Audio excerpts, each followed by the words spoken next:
Setelah sempat tenang, Gunung Sinabung kembali luncurkan lava pijar dan awan panas. Tiupan angin membuat abu vulkanik berjalan menuju 3 kecamatan yang terletak di zona bahaya.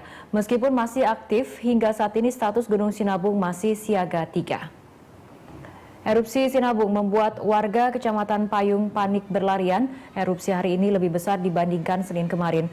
2 kecamatan terdekat dari Sinabung yaitu Kecamatan 3 Derket paling terkena dampaknya. Sebagian warga memilih berada di dalam rumah untuk menghindari abu tebal, sementara warga lainnya meninggalkan desa untuk mencari lokasi lebih aman.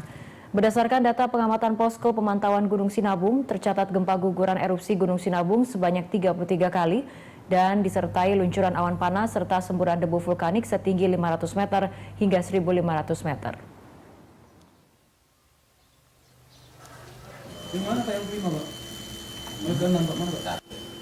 Jadi itu